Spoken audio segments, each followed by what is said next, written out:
Hello students, कैसे आप लोग? उम्मीद करूंगा कि आप लोग बहुत अच्छे हैं। तो मैं गजेंद्र शर्मा एक बार फिर से आप सभी का स्वागत करता हूं अड्डा 24/7 सीयूटी के इस परिवार के अंदर। जैसा कि आप सभी को पता है, आप सभी के एप्लीकेशन फॉर्म्स बहुत जल्दी आने वाले हैं। यहां पे मैं बात करने वाला हूं इंपॉर्टेंट गाइडलाइंस की, जो आप सभी के लिए बहुत जरूरी है जानना, क्योंकि आप सभी जानते हो कि यार एप्लीकेशन फॉर्म्स के दौरान अगर कोई भी गलती हो जाती है तो फिर आप लोगों को दिक्कतों का सामना करना पड़ता है। करेक्शन विंडो में हो सकता है वो चेंज हो जाए या फिर ना हो। तो इसलिए वीडियो को लास्ट तक देखना है। अपने जितने दोस्त हैं, फ्रेंड्स, अड़ोसी पड़ोसी सभी को शेयर कर दीजिएगा, जिससे मैक्सिमम लोगों को इसके बारे में पता लग जाए। वीडियो को लाइक कर दीजिएगा, चैनल को सब्सक्राइब कर लीजिए, क्योंकि यहीं पे आप सभी को ऑथेंटिक चीज मिलती है और आप जैसे प्यारे प्यारे बच्चे ऑलरेडी इस प्लेटफॉर्म से होकर गुजर चुके हैं और अपनी सपनों की यूनिवर्सिटी के अंदर पहुंच चुके हैं। तो चलिए शुरू करते हैं और जानने की कोशिश करते हैं। सबसे इंपॉर्टेंट चीज है कि यार यहां पे मैं कुछ गाइडलाइंस की बात करने वाला हूं, कौन कौन सी हैं, चलिए जानने की कोशिश करते हैं। देखो यहां पे पर्सनल डिटेल्स मैंने यहां पे लिखा है। पर्सनल डिटेल का मतलब आप लोगों की जो डिटेल्स है वो तो है। इसके अलावा दो चीजें बहुत इंपॉर्टेंट है, वो है एक ईमेल एड्रेस और एक है मोबाइल नंबर। ईमेल एड्रेस और मोबाइल नंबर आप सभी के लिए बहुत जरूरी है। खुद का है तो बेस्ट है। क्यों? क्योंकि इसके पीछे का रीजन मैं आप सभी को अभी बता देता हूं। जैसे आप लोग रजिस्ट्रेशन की प्रक्रिया करते हो तो रजिस्ट्रेशन के दौरान जब आप लोग मोबाइल नंबर डालते हो तो उस पर एक ओटीपी जाता है। ओटीपी जाने के बाद में आप लोग जब उस ओटीपी को सबमिट करते हो तो आप लोगों का रजिस्ट्रेशन सक्सेसफुल होता है, यानी कि ये आप लोगों के लिए ओटीपी इस पे आएगा। फिर आप लोग जैसे ही पूरी एप्लीकेशन फॉर्म्स को कंप्लीट फिल करते हो तो उसके बाद में पेमेंट से पहले आप लोगों के जो ईमेल एड्रेस है उसके ऊपर ओटीपी जाएगा। उसको आप लोग जब यहां पे सबमिट करते हो तो उसके बाद में क्या होता है बेटा, आप लोगों का फॉर्म है वो पेमेंट की तरफ जाता है और पेमेंट करके आप लोग फॉर्म को सबमिट करते हो, यानी कि ये दोनों बहुत जरूरी है। अब आप लोग अगर किसी और का ले लेते हो, लाइक आप लोग जहां फॉर्म भरवाने गए उन भैया का आपने डाल दिया, तो अगर मान लीजिए कल को आपका पेपर है वो रिशेड्यूल होता है या कोई भी कम्युनिकेशन आप एंटी आप सभी से करता है, तो आप लोग कैसे चेक करोगे? आप लोग नहीं चेक करोगे और आप लोग का एग्जाम में छूट जाएगा। तो इसलिए अगर आपके पास ईमेल एड्रेस नहीं है तो बनवा लीजिए।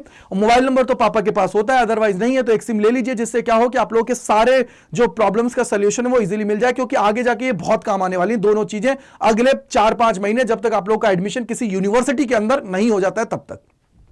इसके बाद में अपलोडिंग डॉक्यूमेंट्स की बात करते हैं। तो देखो अपलोडिंग जो डॉक्यूमेंट्स की बात की जाती है, सबसे इंपॉर्टेंट चीज क्या है, यहां पे मैंने क्लास 10th और 12th लिखा है। बेटा देखो क्लास 10th की जरूरत आप लोगों को कहां पड़ती है? बोले सर इसकी जरूरत होती है हम लोग को फॉर्म फिलिंग के दौरान। उन्होंने क्लियर कट वहां पे लिख देते हैं कि क्लास 10th की जो भी डिटेल्स है उसके अकॉर्डिंग आप लोग फॉर्म को फिल कर दीजिए। उसके अलावा वहां पे आपको क्लास 10th और 12th की डिटेल्स को भी भरना होता है। अगर आप लोग के 12th में हो, 12th कंप्लीट नहीं हुई है तो कोई दिक्कत की बात नहीं है। एज अ अपीयरिंग स्टूडेंट्स आप लोग उसको फिल कर सकते हो, कोई दिक्कत की बात आपको नहीं आने वाली है। इसके बाद में जरूरत है फोटो और सिग्नेचर की। भैया देखो फोटो आप सभी के पास होनी चाहिए, और मैं तो ये कहूंगा कि व्हाइट बैकग्राउंड हो तो मोस्ट इंपॉर्टेंट है। उसके पीछे का रीजन क्या होता है कि आप लोगों का पूरा चेहरा होता है, इजीली विजिबल होता है।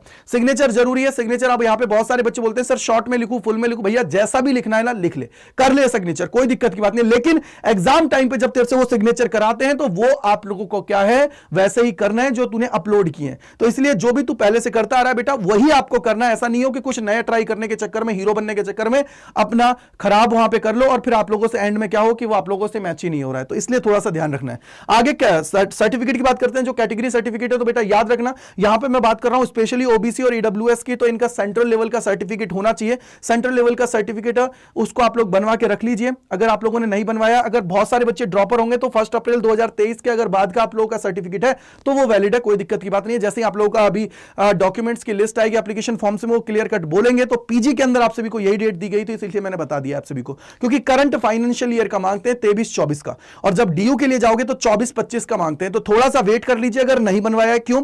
उसके पीछे का रीजन ये है कि पिछली बार डिक्लेरेशन फॉर्म से सारा काम हो गया तो इस बार भी हो सकता है डिक्लेरेशन फॉर्म आप लोगों के लिए आए और उसके थ्रू आप लोग चीजों को कर पाए। तो थोड़ा सा आप सभी को इसके लिए ध्यान रखना है। तो अभी नहीं बनवाया तो थोड़ा वेट कर लीजिए, क्योंकि मैक्सिमम 7 से 10 दिन के अंदर आप लोगों का बन जाता है।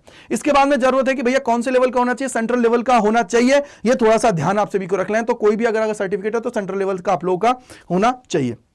इसके बाद में हम लोग बात करते हैं अगली क्या है, बोला sir university and their courses. मान लीजिए आप सभी को सबसे पहले रिसर्च करनी है कि भैया मैं किस यूनिवर्सिटी के किस कोर्स के लिए जाना चाहता हूं, वो आप लोगों को पता तो रैंडमली आप लोग भर रहे हो, कुछ भी भर रहे हो तो उससे कोई लॉजिक नहीं निकलेगा। तो इसलिए आप लोगों को क्या करना है, एक पर्टिकुलर लिस्ट बना लीजिए कि भैया इन यूनिवर्सिटीज के इन कोर्सेज के लिए मैं अप्लाई करना चाहता हूं। तो जब सीयूटी का फॉर्म फिलिंग की प्रक्रिया होती है तो उस दौरान आप लोग को उन यूनिवर्सिटीज के उन कोर्सेज को वहां पे क्या है सेलेक्ट करने की जरूरत होती है। तो ये ध्यान रखिए आप लोग अच्छे से। आप सभी को क्या कर लेना बेटा, ध्यान रख लेना, जिससे आपके सारे डाउट्स दूर दूर हो जाए, राइट है। तो इसलिए क्या है कि इसको ध्यान रखते हुए आपको बना लेना है। अब सबसे बड़ी बात है कि सर कैसे चेक करना है, तो बेटा इसके लिए आप लोग चेक कर सकते हो कि भैया किस किस यूनिवर्सिटी में कौन कौन सा अवेलेबल है। तो सबसे पहले आप सभी को कहां जाना है बेटा, यहां पे आप सभी को आना है गूगल पे, और गूगल पे जैसे ही आएंगे तो बेटा आप लोगों को सीयूटी समर्थ की जो ऑफिशियल वेबसाइट है ना उस पे जाना है। तो सीयूटी समर्थ की ऑफिशियल वेबसाइट पे जाओगे तो देखो ये रहा, यहां पे यूनिवर्सिटीज हैं और कोर्सेज आप लोगों के लिए हैं। तो यूनिवर्सिटीज पे क्लिक कर लीजिएगा, जिस भी यूनिवर्सिटी के अंदर जाना चाहते हो देख लीजिए क्या क्या उसके अंदर कोर्सेज अवेलेबल है। और इसके बाद में और क्या चीज है बेटा, देखो इसके बाद में चेक द एलिजिबिलिटी क्राइटेरिया। आपको याद रखना है कि सर उसका सब्जेक्ट कॉम्बिनेशन क्या कह रहा है, कौन सा उसकी एलिजिबिलिटी क्राइटेरिया है, तो उसको फुलफिल करना जरूरी है। अब सबसे बड़ी बात यह है, मैं ये बोलूंगा आप सभी से, जिस यूनिवर्सिटीज की अगर सबकी बात करते हैं तो दिल्ली यूनिवर्सिटी, बीएचयू, किसी की भी, मेनली जो वो मांगते हैं वो ये है कि क्लास 12th के अंदर जो आपने सब्जेक्ट पढ़ा है, जो लैंग्वेज आपने पढ़ा है, वही सीयूटी के अंदर आप लोगों को सेलेक्ट करना है। साथ ही सबसे बड़ी बात क्या है कि आप लोगों को जीटी ले लेना है, जिससे आप लोग क्या होगा कि मोस्ट ऑफ द यूनिवर्सिटीज के सारे कोर्सेज के लिए एलिजिबल आप लोग हो जाते हो। तो इसलिए आप लोगों को ध्यान रखना है क्या, क्लास 12th के अंदर जो सब्जेक्ट आपने पढ़े हैं, जो लैंग्वेज आप लोगों ने पढ़ी है, चाहे आप लोगों ने फिजिक्स, केमिस्ट्री, मैथ पढ़ी है या फिर आप लोगों ने जो भी पढ़ा है वो सभी आप लोगों को ले लेना है। उससे क्या होगा कि आप लोग दिल्ली यूनिवर्सिटी के लिए तो एलिजिबल होते ही होते हो और भी यूनिवर्सिटीज के लिए एलिजिबल हो जाओगे। और लैंग्वेज के साथ आप लोग जीटी ले लोगे तो भैया बहुत जरूरी है। देखो क्या लेना है आपको, अगर आप लोगों को टारगेट कर रहे हो तो 1 लैंग्वेज प्लस में क्या हो जाएगा 3 डोमेन प्लस 1 जीटी। इससे क्या होगा, मोस्ट ऑफ द यूनिवर्सिटीज के सारे कोर्सेज के लिए आप लोग एलिजिबल हो जाते हो। अब ये कैसे चेक करना है एलिजिबिलिटी क्राइटेरिया, वही चीज है कि देखो जिस भी यूनिवर्सिटी के लिए आप लोग जाना चाहते हो तो उसके सामने उसका एलिजिबिलिटी क्राइटेरिया लिखा होता है। जैसे मान लीजिए आप लोग दिल्ली यूनिवर्सिटी के लिए जा रहे हो तो दिल्ली यूनिवर्सिटी के सामने यहां पे आओगे तो यहां पे आप देखो दिल्ली यूनिवर्सिटी में क्लियर कट लिखा हुआ है। क्या लिखा हुआ है, candidate must appear in CUET in the language and domain specific subject in which he और शी इज अपीयरिंग और हैज पास्ड क्लास 12th। यानी कि क्लास 12th में जो आपने लैंग्वेज ली है और उसके अलावा जो भी डोमेन्स आप लोगों ने पढ़े हैं उन्हीं में से आप सभी को लेना। डोमेन का मतलब जो सब्जेक्ट आप लोगों ने पढ़े हैं उन्हीं में से आप सभी को लेना है। ऐसा नहीं कि कुछ भी ले लिया भैया, जो सब्जेक्ट मैपिंग होती है ना उससे बाहर हो जाओगे और फिर आप लोग उसके लिए एलिजिबल नहीं होते हो। तो यहां पे एलिजिबिलिटी देख लीजिए क्या कहता है। देखो मान लीजिए बीएससी करना है तो आप लोगों के लिए ये एलिजिबिलिटी क्राइटेरिया क्या है, देखो यहां पे पढ़िए, candidate must appear in the CUT following subject combination physics, chemistry, biology है। और उसके अलावा क्या है, मेरिट कैलकुलेट होगी इसके बेसिस पर। लेकिन यहां पे याद रखना है कि लैंग्वेज भी आप सभी को लेना है और लैंग्वेज में मिनिमम 30% आना चाहिए अगर तू क्या करना चाहता है बेटा, बीएससी ऑनर्स करना चाहता है बायोलॉजिकल साइंस के अंदर। तो ये सारी चीजें इनका एलिजिबिलिटी क्राइटेरिया वो आपको ध्यान रख लेना है। तो डोंट वरी, टेंशन बिल्कुल मत लीजिए। आप सभी कमेंट सेक्शन के अंदर बोल के जाइएगा, मैं आप सभी के लिए एक परफेक्ट वीडियो ला दूंगा सब्जेक्ट कॉम्बिनेशन का, और ऑलरेडी मैंने बना रखा है तो कोई दिक्कत की बात नहीं है। तो यहां से आप लोग एलिजिबिलिटी चेक कर लोगे। उसके अलावा आप लोग जिस जिस कॉलेज के जिस जिस कोर्सेज के लिए जाना चाहते हो उनके लिए आप लोग एक लिस्ट बना लीजिए प्रॉपर, जिससे आपका कोई भी डाउट ना रहे, कोई भी परेशानी ना हो। अब सबसे बड़ी बात यह है कि सर यहां पे बहुत सारे बच्चे ऐसे हैं जो ये चाहते हैं कि सर मैं ये चाहता हूं कि सर सबसे बेस्ट कॉम्बिनेशन क्या हुआ, 1 language plus 3 domain plus 1 GT. और ये लैंग्वेज और जो डोमेन है ये आपने क्लास 12th के अंदर पढ़े हुए होने चाहिए। ठीक है बेटा, पढ़े हुए होने चाहिए। ठीक है बेटा, आगे अगर मैं बात करता हूं, सबसे बड़ी बात है कि सर एप्लीकेशन फॉर्म्स कब आएंगे, सबसे बड़ा डाउट यही है बच्चों का। तो बेटा एप्लीकेशन फॉर्म्स पूरे के पूरे चांसेस हैं कि आप सभी के 7 से लेकर 10 फेब के बीच में आप सभी को देखने को मिल जाएंगे। और मैक्सिमम अगर कोई टेक्निकल ग्लिचेस आ जाते हैं तो 12 फरवरी तक आप सभी को मैक्सिमम आपको देखने को मिल जाएंगे। लास्ट डेट 12 से 15 मार्च रहने वाली है और इसका एक्सटेंशन होता है तो 31 मार्च तक आप सभी का ये जाने वाला है। तो टेंशन बिल्कुल मत लीजिए मेरे भाई, इजिली आप लोगों को सारी चीजें हो जाएंगी। बस शर्त यही है कि काम होके बिल्कुल अपने आप को कर लेना है तैयार। ठीक है बेटा, ऐसा नहीं है कि सर बहुत ज्यादा टेंशन लेके बैठ गए, कुछ भी नहीं करना भैया टेंशन लेके। ठीक है बेटा, इसके अलावा यह है कि बहुत सारे बच्चे तैयारी करना चाहते हैं जबरदस्त तरीके से, तो वो लोग हमारे साथ जुड़ सकते हैं, तैयारी कर सकते हैं। क्योंकि देखो सिलेक्शन लेना है तो सिलेक्शन के लिए एक माइंडसेट होना चाहिए, एक ऐसा परिवार आप सभी के पास होना चाहिए जो आपको सिलेक्शन दिला पाए। अब कौन सा, मतलब एक एजुकेशन के रिस्पेक्ट में।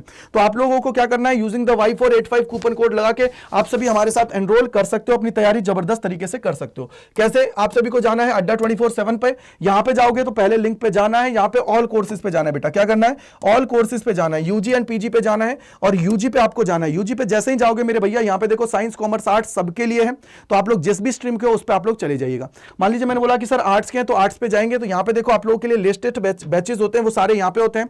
इसके अलावा टेस्ट सीरीज यहां पे होती है, ई बुक्स यहां पे है, आप लोगों की बुक्स यहां पे है, तो आप लोगों को ध्यान रख लेना है। सबसे बड़ी बात है कि आप लोगों को क्या करना है, लेटेस्ट बैचेस में जाना है। तो एम्बिशन 2.0 अभी आप लोगों का फरवरी में स्टार्ट होने वाला है, 7 फरवरी को। यहां पे देखो एंटर कूपन कोड है, यहां पे आपको अप्लाई करना है Y48 5। ये Y485 आप सभी को लगाना है, इसको लगा के आप लोग मैक्सिमम डिस्काउंट पा पाओगे और जाके इसके अंदर एनरोल कर लेना है। ठीक है बेटा जी, तो जो भी आपको चीज चाहिए उसके अकॉर्डिंग कर लीजिएगा। महापैक आप लोगों के लिए बेस्ट रहता है। महापैक में ये होता है कि जितने बैचेज आए हैं, जितने भी आएंगे वो सारे के सारे आप सभी को दे दिए जाते हैं। इसके अलावा सबसे इंपॉर्टेंट चीज, जैसे ही आप लोगों का फॉर्म फिलिंग होगी तो उस दौरान आपका भाई आप लोगों के लिए पूरी फॉर्म फिलिंग की वीडियो लेके आएगा, आपको पूरा फॉर्म भरवाएगा, तो टेंशन लेने की जरूरत नहीं है। सेकंड चीज, पहले ही जब फॉर्म आपका आता है तो उस दौरान ही भरने मत लग जाना, क्योंकि कुछ कुछ टेक्निकल ग्लिचेस होते हैं जिसकी वजह से क्या होता है कि एंड मोमेंट पे कुछ चेंजेस होते रहते हैं। तो थोड़ा सा वेट कर लेना 1 से 2 दिन का, उसके बाद में आप लोगों को फॉर्म फिलिंग की प्रक्रिया है उसको स्टार्ट कर देना। ठीक है बेटा जी, तो thank you so much and bye bye to all, God bless you. मिलते हैं इस प्रकार के और वीडियोस में अड्डा 24/7 सीयूटी के इस परिवार के अंदर। Thank you and bye bye to all. और कोई भी डाउट है, कोई भी परेशानी है, कमेंट सेक्शन के अंदर लिखेगा, आपका भाई आपके लिए वीडियो लेके